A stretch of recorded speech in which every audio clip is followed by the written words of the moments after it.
Halo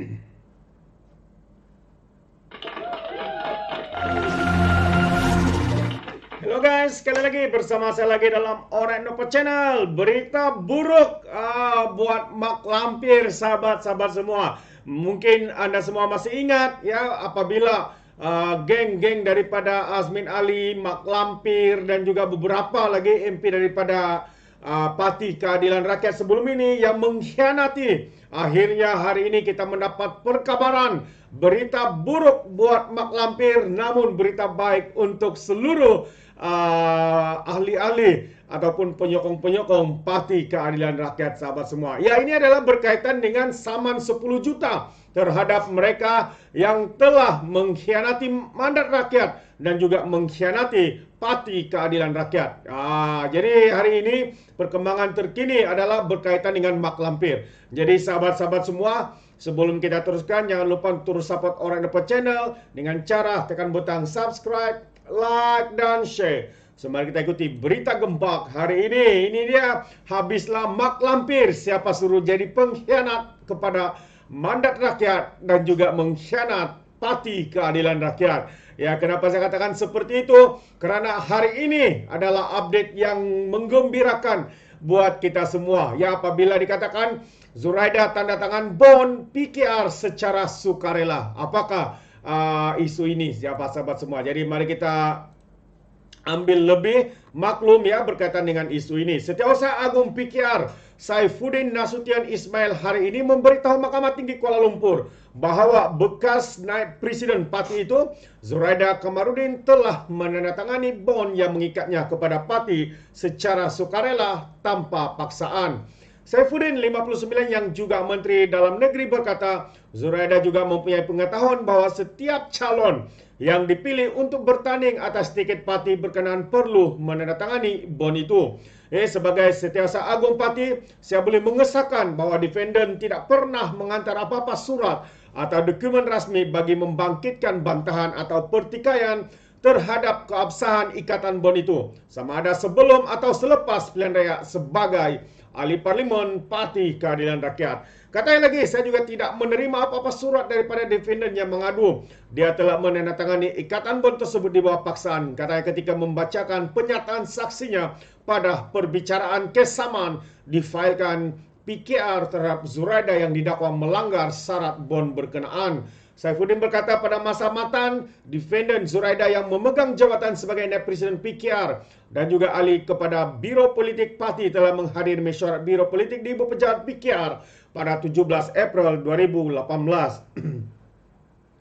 Saifuddin berkata dalam mesyuarat itu, dia telah memaklumkan mesyuarat Biro Politik bahawa pejabat Setiausaha Agung telah menyediakan kit calon yang mengandungi antara lain ikatan bond yang perlu ditandatangani oleh semua calon sebelum mereka menerima watikah calon daripada PKR. Defendant telah menghadiri mesyuarat itu dan tentunya defendant mengambil maklum tentang keperluan untuk dia menandatangani ikatan bond tersebut sekiranya ingin bertanding dalam PRU ke-14 atas tiket PKR tersebut. Defendant juga tidak pernah membangkitkan bantahan terhadap keperluan untuk menandatangani bond. Sebaliknya, dia telah mempersetujui keperluan yang menetapkan terma dan syarat seperti syarat sebagaimana yang dinyatakan dalam ikatan bond itu bagi mengawal tingkah laku setiap calon yang ingin bertanding dalam PRU 14 atas tiket dan sokongan parti tersebut, kata Saifuddin. Saifuddin yang merupakan saksi pertama PKR selaku plaintiff berkata ikatan bond itu disediakan bagi memastikan defendant yang akan bertanding dalam PRU yang ke-14 lalu atas tiket PKR memahami dan mengakui bahawa parti itu telah menanggung perbelanjaan besar untuk mempromosikan nama PKR. Selain itu juga, ia bagi memastikan dia memahami dan mengakui bahawa pelantikannya sebagai calon dan kebenaran untuk menggunakan guna pakai logo, lambang, simbol dan bendera parti bernilai lebih daripada 10 juta. Bagaimanapun, Saifuddin berkata, Zuraida telah membuat keputusan untuk keluar parti pada 24 Februari 2020 selepas menang pada PRU 14 dan pilih sebagai ahli parlimen Ampang. Tindakan sedemikian telah meletakkan defendant dalam keadaan di mana dia berkewajipan untuk membayar pempasan berjumlah RM 10 juta kepada parti sebagaimana dipersetujui di antara defendant dan parti dalam ikatan bond tersebut katanya, dan menambah defendant perlu membayar pampasan itu pada 2 Mac 2020, 7 hari selepas dia keluar parti. Sementara itu Saifuddin juga berkata, tanpa kebenaran daripada PKR yang membenarkan defendant menggunakan jenama, nama baik dan sokongan daripada ahli serta penyokong parti, defendant tidak akan dipilih sebagai ahli parlimen Ampang dan kemudian dilantik sebagai Menteri Perumahan dan kerajaan tempatannya membolehkannya menikmati imbuhan lumayan. Katanya semua itu tidak diberikan secara percuma. Sebaliknya Zuraida dijangka untuk membayar balik dengan menjalankan tugas sebagai seorang ahli parlimen dan menteri atas nama PKR bagi melaksanakan agenda parti. Berikutan pembelotan defendant, parti kehilangan kelebihan mempunyai seorang ahli parlimen di Dewan Rakyat dan seorang menteri di Jemaah Menteri. Sedangkan defendant yang enggan meletak jawatan terus menikmati faedah sebagai ahli parlimen dan menteri di bawah Bersatu dan juga Perikatan Nasional. Justru adalah tidak adil untuk defendant kekal menikmati faedah berkenaan yang tidak akan dinikmatinya jika bukan dengan perkhidmatan dan nama baik daripada PKR, katanya, yang memberi keterangan pada prosiding yang berlangsung secara dalam talian di hadapan Hakim Altar Tahir. Pernyataan tuntutan PKR yang difailkan pada 29 September 2020 mendakwa Zuraida telah menandatangani bond itu yang mengikat dirinya untuk membayar sejumlah RM 10 juta berdasarkan terma dan syarat bond berkenaan. PKR mendakwa Zuraida telah bersetuju untuk membayar parti sejumlah RM 10 juta selewat-lewatnya 7 hari sekiranya berlaku beberapa perkara selepas memenangi pilihan raya atas tiket seperti meletak jawatan dalam parti atau bergabung dengan pihak lain untuk menjadi wakil rakyat bebas. Sementara itu, Peguam Nasprit Singh yang mewakili PKR ketika dia mengesahkan Saifuddin telah membaca dan menandatangani pernyataan saksinya. Wow, itu dia. Sekarang ini yang kita tahu ya, perbicaraan sedang dilakukan walaupun dalam maya secara online.